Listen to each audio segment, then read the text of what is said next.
Good morning, my brothers and sisters. Welcome to episode number 30 in the book of Genesis.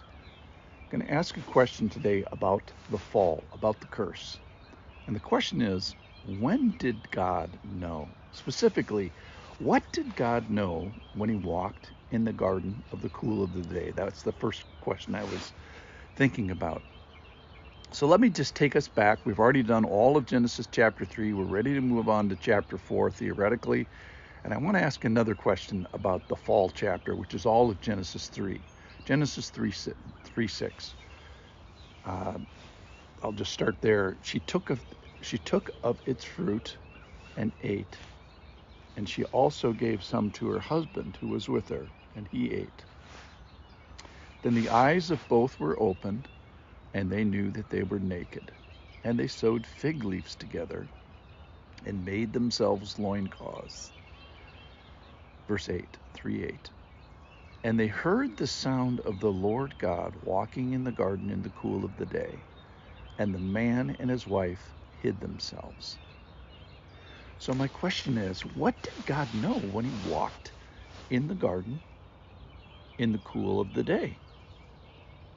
And when did he know that his son would be on the menu of sacrifice?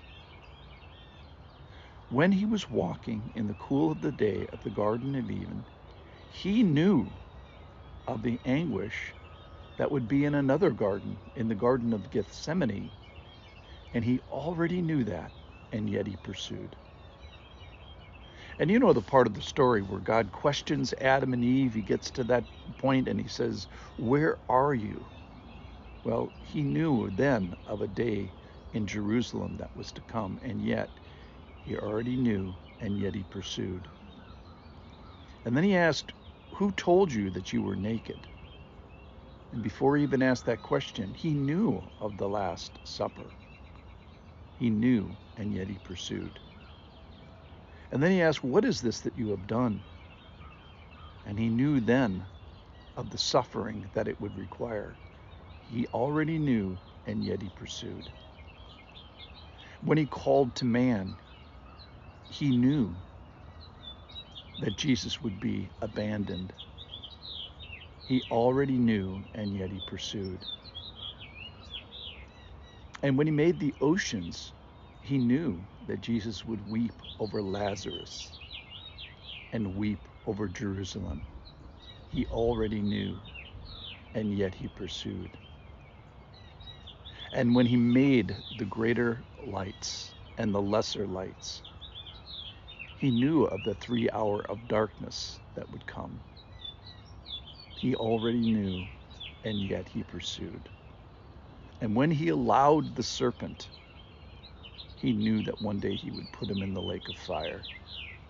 He already knew, and yet he pursued. So though God knows all of this, he proceeds, he pursues, he loves, and he sacrifices. God bothers even though he knows what it's going to require. He already knew, and yet he pursued. He knew of the redemptive history that would begin, and yet he allows us to reject him willfully. He already knew, and yet he pursued.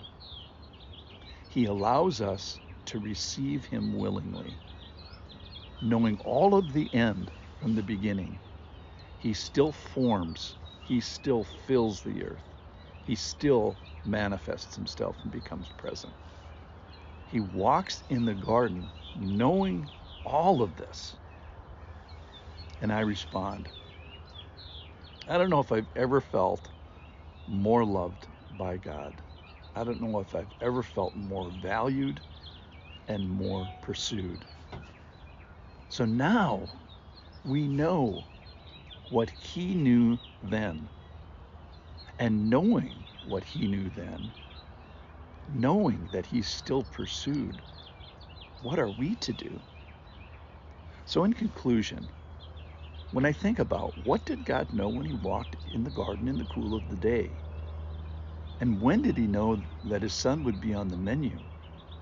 And I realized that as he walked in the garden on the cool of the day, he already knew, and yet he pursued. He knew it all. He knows the end from the beginning, and yet he still forms, he still fills, he still becomes present.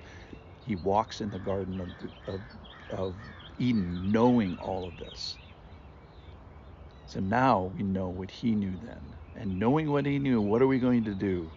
My first reaction is, wow, I can't believe it. I can't believe, but I must believe how much I am loved and pursued and how much people are a priority. So Lord, today, as I think about this, I am grateful for what you did, knowing all this all the while. You already knew, and yet you went forward. You kept going. You kept saving, kept the saving plan. And I'm so thankful for all you did, despite knowing all that you knew. Thank you for saving my people.